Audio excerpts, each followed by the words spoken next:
محمد اسلم کے 5 بچوں کی موت ہو چکی ہے۔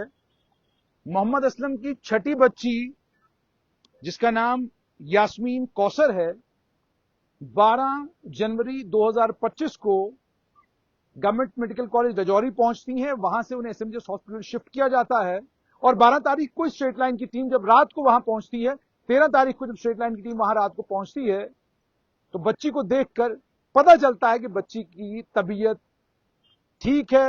وہ بات چیت کر رہی تھی، اور بات چیت ہی نہیں کر رہی تھی بلکہ یہ بھی کہہ رہی تھی کہ اس کے بازو میں درد ہو رہا ہے سوئی کی وجہ سے۔ یہ ٹھیک میں آپ کو 13 تاریخ کی بات بتا رہا ہوں جب اسی بچی کے 2 بھائیوں کو معاف کیجیے گا، ایک بہن اور ایک بھائی کو ایم آر آئی کے لیے لے کر میڈیکل کالج لے کر گئے تھے۔ وہ واپس آئے، ان دونوں کی موت ہو گئی، اور اس کے بعد اب آج کے دن یاسمین بانو کرٹیکل ہیں۔ 2 بار انہیں اریسٹ آ چکا ہے اور آئنوٹروپک سپورٹ پر ہیں۔ آئنوٹروپک سپورٹ کا مطلب یہ ہو گیا کہ جب آپ کے جسم کے اجزاء کام کرنا کم کر دیتے ہیں تو آپ کے جسم کو اور آپ کے دل کی دھڑکن کو جاری و ساری رکھنے کے لیے آپ کو دوائیوں کے سہارے آپ کے پورے جسم کے میکانزم کو چلایا جا رہا ہوتا ہے۔ اور یہ بھی آپ لوگ جانتے ہیں کہ یہ بچی وینٹیلیٹر کے اوپر ہے اور ڈاکٹرز بے انتہا کوشش کر رہے ہیں۔ یقین مانیے گا، جب ہم ایس ایم جی ہاسپٹل گئے تو ہم نے 3 ڈاکٹرز کو دیکھا کہ وہ وہاں اسی بچی کے ارد گرد کھڑے تھے، اور کوئی بھی اگر وہاں آتا ہے تو فوراً کہتے ہیں کہ آپ ماسک پہنیے، آپ اپنے جوتے کور کیجئے، کیونکہ ہم نہیں جانتے کہ یہ کیا وائرس ہے۔ بچی کو 103 کے قریب بخار ہے، لیکن یہ بخار وائرس یا بیکٹیریا کی وجہ سے ہے، یہ دونوں چیزیں آلریڈی رول آؤٹ ہو چکی ہیں۔ جہاں تک سواستھ وبھاگ کا تعلق ہے، سواستھ وبھاگ ہر ممکن کوشش کر رہا ہے کہ اس بچی کو بچایا جائے۔ اس کے علاوہ جموں کشمیر پولیس نے بھی اپنی پڑتال تیز کر دی ہے۔ 60 کے قریب لوگوں سے ابھی تک پوچھ تاچھ ہو چکی ہے، اور میری جانکاری اگر بالکل صحیح ہے 100 سے زیادہ لوگوں سے ابھی تک جموں کشمیر پولیس نے سوال جواب کیے ہیں، اور جموں کشمیر پولیس پینی نظر رکھے ہوئے ہے پوری سچویشن کے اوپر۔ خود ایس ایس پی رجوری موقع پر موجود ہے، اس کے علاوہ ایس پی آپریشنز وہاں پر موجود ہے، اور کل گرہ منتری امت شاہ نے بھی اعلان کر دیا کہ انٹر منسٹریل ٹیم کی گھوشنا کر دی۔ یہ اپنے آپ میں بتاتا ہے کہ کیندری گرہ منتری امت شاہ کتنے چنتت ہیں رجوری کے اس معاملے کو لے کر۔ سنجھال لیا، لیفٹنٹ گورنر سے بات چیت کی، بات چیت کر کے ان سے پورا معاملہ سمجھا، پورا معاملہ سمجھنے کے بعد ایک انٹر منسٹریل ٹیم گٹھت کی اور اسے کہا آپ رجوری پہنچیے اور دیکھیے کہ معاملہ کیا ہے۔ اگر یہ معاملہ واقعی زہر کا ہے تو یہ کون سا زہر ہے جس زہر کا اثر ایسا ہے کہ پہلے دن جب بچہ ہاسپٹل آتا ہے تو وہ ٹھیک ہوتا ہے، آہستہ آہستہ وہ ڈیٹیریٹ ہونا شروع ہوتا ہے، اور جب وہ ڈیٹیریٹ ہونا شروع ہوتا ہے اس کے بعد وہ واپس آ ہی نہیں پاتا، اس کے بعد اس کی موت ہو جاتی ہے۔ اب اس کہانی میں 3 پریوار، محمد اسلم، محمد رفیق اور فضل، ابھی تک یہی 3 وہ پریوار ہیں جن 3 پریواروں میں یہ سارے حادثے ہو رہے ہیں۔ مگر کسی کو خیال اس طرف نہیں گیا کہ اس کے بیچ میں ایک اور پریوار محمد یوسف کا پریوار جو ہے وہ بھی ختم ہوا۔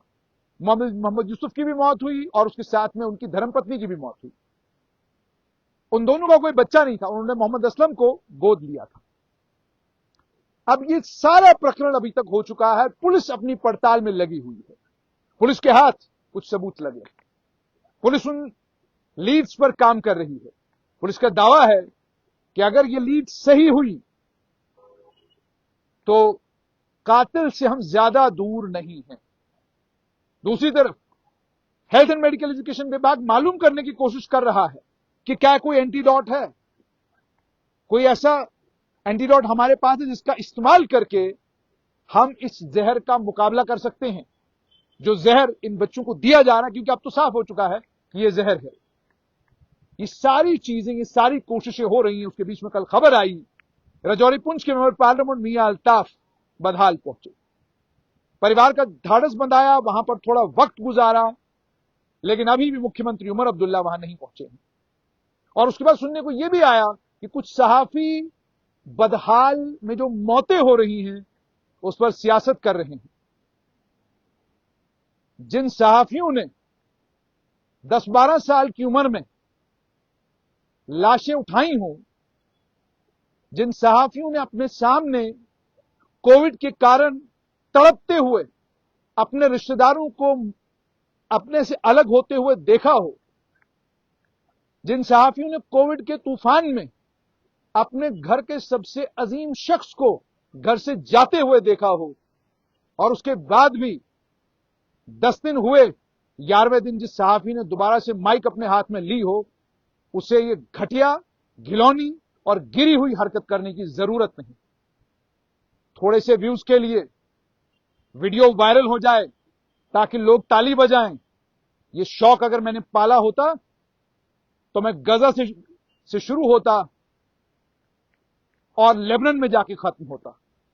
لیکن اسٹریٹ لائن نے پہلے دن سے جب سے صحافت کی ہے، 2 باتیں اصولی طور پر اسٹریٹ لائن کے ساتھ جڑی ہوئی رہیں گی۔ نمبر 1، ایڈورٹیزمنٹ اسٹریٹ لائن کا کام نہیں۔ نمبر 2، پروموشن اسٹریٹ لائن کا کام نہیں۔ ہاں، جب اسٹریٹ لائن کو لگتا ہے کہ اسٹریٹ لائن کا زندہ رہنا مشکل ہے تو کٹورا لے کر بھیک مانگنے میں ہمیں شرم نہیں آتی۔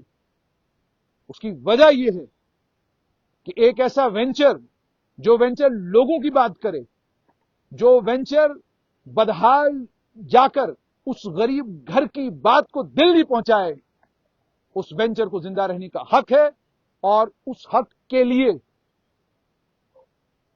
جو راستہ ہمیں سمجھ میں آتا ہے ہم اسی راستے کو صحیح راستہ اپنے لیے سمجھتے ہیں۔ موتوں کے اوپر اگر سیاست کرنی ہو اور موت کو اگر اپنی ٹی آر پی کا ذریعہ بنانا ہو، تو جب کشمیری پنڈتوں کی شہادتیں ہوئیں، واحد اسٹریٹ لائن کی ٹیم تھی جو اپنی مائک لے کر ان گھروں میں دوسرے یا تیسرے دن گئی، صرف اس لیے کہ ہم جانتے ہیں کہ جب آپ کا عزیز، آپ کا اپنے گھر کا کوئی فرد، کوئی شخص آپ سے جدا ہوتا ہے تو اس وقت آپ کے منہ کے سامنے مائک رکھنا آپ کے ساتھ زیادتی کرنا ہے، اس وقت آپ سے سوال جواب کرنا مجھے ٹھیک نہیں لگتا۔ کسی کو لگتا ہوگا وہ کر سکتا ہے۔ اور جن سیاسی لیڈروں کو یہ یقین ہے کہ ان کی ساخت مضبوط ہے، جن کو یہ یقین ہے کہ وہ اتنے پکے ہیں زمین کے اوپر، جن کو یہ یقین ہے کہ واقعی وہ لوگوں کے ساتھ، بدحال کے لوگوں کے ساتھ اس پریشانی اور اس دکھ کی گھڑی میں ہیں، انہیں گھبرانے اور ڈرنے کی ضرورت نہیں ہے کہ سوشل میڈیا پر ان کو لے کر چرچا کیا چل رہا ہے۔ آپ لوگوں کے بیچ میں ہیں۔ اور رہی بات کہ چیف منسٹر کو کیا کرنا چاہیے، کیا نہیں کرنا چاہیے، جو وزیر اعلیٰ اس سے کوئی ملتا ہے تو اسے ٹویٹر پہ ڈالتا ہے، وہ کسی سے ملتا ہے تو ٹویٹر پہ ڈالتا ہے، وہ ایک انٹرویو دیتا ہے، اس انٹرویو کا ایک ایک کلپ جو چیف منسٹر اپنے ٹویٹر پر شیئر کرتا ہے۔ کمال کی بات ہے کہ ایک ذمہ دار ایم ایل اے جب یہ کہے کہ جناب اب کیا سی ایم صاحب ان 16 لوگوں کی جو موت ہوئی ہے اس کو لے کر جو کچھ انہوں نے ہر دن کیا، کیا وہ سب کچھ ٹویٹر پر ڈالیں؟ کمال ہے۔ جب آپ کے الیکشن تھے، معمولی سے معمولی بات آپ ٹویٹر پہ شیئر کیا کرتے تھے، الیکشن سے پہلے ہر بات پر آپ کا کمنٹ آتا تھا۔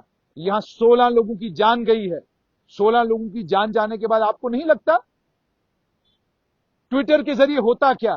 یہ بات دلی تک پہلے پہنچتی، چیف منسٹر کے ٹویٹر کو پورا دلی، پوری دنیا، پورا ورلڈ دیکھتا ہے، وہاں تک بات پہنچتی۔ دنیا کے کسی کونے سے کوئی ڈاکٹر کہتا کہ جناب میں دوڑ کر آتا ہوں، میں پتا کرتا ہوں۔ ہم لوگوں کی حدود پٹھان کوٹ پر جا کر ختم ہو جاتی ہے، اس کے آگے ہمیں کوئی نہیں جانتا، لیکن مکھیہ منتری کو جموں کشمیر سے لے کر کنیا کماری تک لوگ جانتے ہیں، لندن امریکہ میں لوگ جانتے ہیں، بڑے بڑے ڈاکٹر جانتے ہیں۔ 16 لوگوں کی موت ہوئی، 17ویں بچی زندگی اور موت کے بیچ میں اس وقت جنگ لڑ رہی ہے، آئنوٹروپک سپورٹ پر ہے، اور ایک ذمہ دار آدمی یہ کہے کہ کیا وقت کے وزیر اعلیٰ کو ساری چیزیں ٹویٹر پہ ڈالنی چاہیے؟ تھوڑا سا یاد کراؤں گا، اس زمانے میں یہ مثالیں، ان مثالوں سے کوئی کام نہیں ہوتا۔ حضرت عمر فاروق رضی اللہ تعالی عنہ کا واقعہ، یہ واقعہ آپ کو اس لیے یاد کرا رہا ہوں کیونکہ جن علاقوں کے یہ لوگ ہیں، ان علاقوں میں ووٹ کس نام پر لیا گیا ہے مجھے بتانے کی ضرورت نہیں ہے۔ ووٹ کس بنیاد پر لیا گیا ہے مجھے وہ بتانے کی بھی ضرورت نہیں، لیکن مثال ضرور دوں گا تاکہ کل قیامت کے دن جب اللہ تعالیٰ کے دربار میں حاضری ہو تو وہاں آپ کہہ سکیں کہ ہم خبرگیری کر رہے تھے مگر ہماری نوٹس میں نہیں آیا۔ حضرت عمر فاروق رضی اللہ تعالیٰ عنہ نے دیکھا کہ ایک بڑھیا کے گھر میں کھانے کے لیے روٹی نہیں ہے، چاول نہیں ہے، اور بڑھیا کہہ رہی ہے کہ قیامت کے دن اللہ کے دربار میں عمر سے حساب مانگوں گی کہ تو خلیفہ تھا اور تیری خلافت کے دور میں میرے گھر میں آٹا چاول نہیں تھا۔ وہ وقت کا خلیفہ فوراً وقت کے خلیفہ نے بیت المال کا رخ کیا، بیت المال سے انہوں نے بوریاں اپنے پیٹھ پہ لادی اور بوری لاد کر جب اس بڑھیا کے گھر گئے اس کو دیا۔ حضرت عمر فاروق رضی اللہ تعالیٰ عنہ نے اس بڑھیا سے یہ کہا کہ تمہیں یہ سب کچھ مل گیا؟ اس نے کہا مل گیا، بڑا شکریہ آپ کا۔ اس نے کہا آپ کا تعارف؟ اس نے کہا میں ہی عمر ہوں، وقت کا خلیفہ۔ بڑھیا تھوڑی سی پریشان ہو گئی، یہ تو خود خلیفہ ہے۔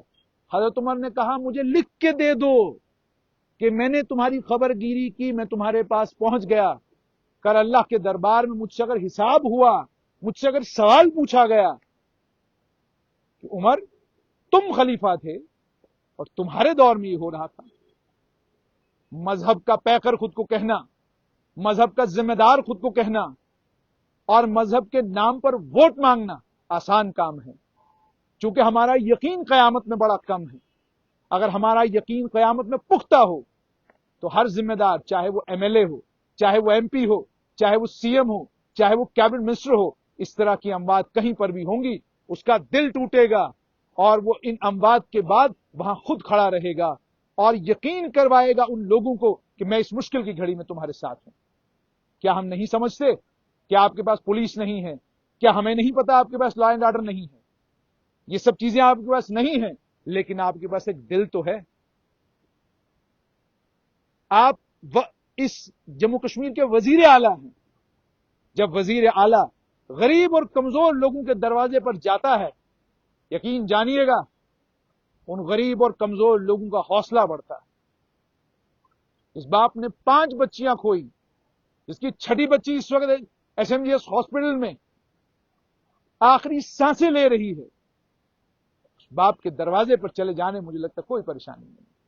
کرمنل معاملہ، فلاں معاملہ، یہ معاملہ، سب معاملے اپنی جگہ، لیکن وہ ماں تو ڈیزرو کرتی ہے نا، جس کے 5 بچے گئے ہیں، کہ آ کے اس کی بات کوئی سنے۔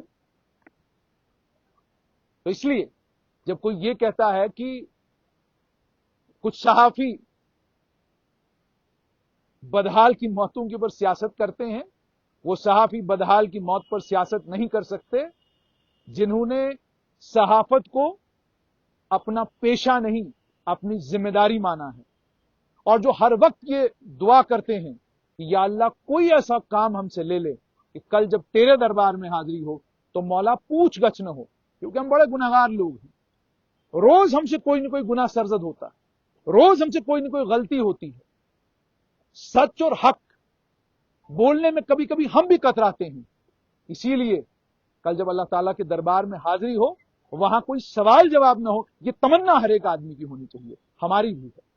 تو جو صحافی صبح شام یہ سوچتا ہو، ہمارے محدود وسائل ہیں، اگر وسائل ہمارے پاس بھی اتنے ہوں جتنے آپ کے پاس ہیں تو جناب ہم ڈیرا لگا کے رجوڑی ہی بیٹھے، اور ہم کسی لیڈر کی بات نہیں کریں گے۔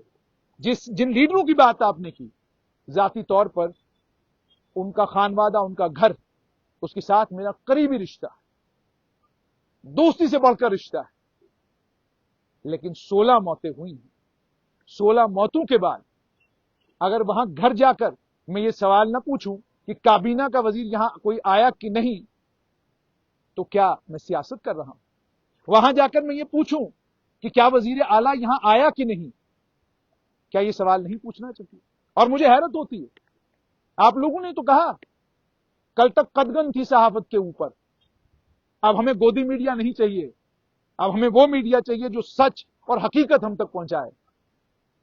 لیکن سچ اور حقیقت جب آپ تک پہنچتی ہے، اس کے بعد آپ بات کرنے سے کیوں کتراتے؟ آپ بات کریے، آپ اپنی بات سنائیے۔ ہم نے کسی کی بات سنی، کیونکہ وہ بات سنانے وہاں موقع پر موجود تھے، ہم نے ان کی بات سنی۔ آپ موقع پر موجود ہوں گے، ہم آپ کی بات بھی سنیں گے، لیکن جب آپ یہ الفاظ کہتے ہیں سیاست کرنا، میں بدحال کے ان گھروں میں گیا ہوں، میں نے رفیق کے چہرے کے اوپر جو مایوسی ہے، جو ڈر اور خوف رفیق کے چہرے کے اوپر میں نے دیکھا ہے. میں نے دیکھا ہے اسلم کی بیگم کو روتے ہوئے، اور اس کا اس وقت حال یہ ہے کہ وہ بیچاری کھڑی نہیں ہو سکتی. میں نے دیکھا ہے وہاں پر کئی اور بزرگوں کو جن کے دل ٹوٹ چکے ہیں، چور چور ہو چکے ہیں، ڈر اور خوف ان کے بیچ میں ہے.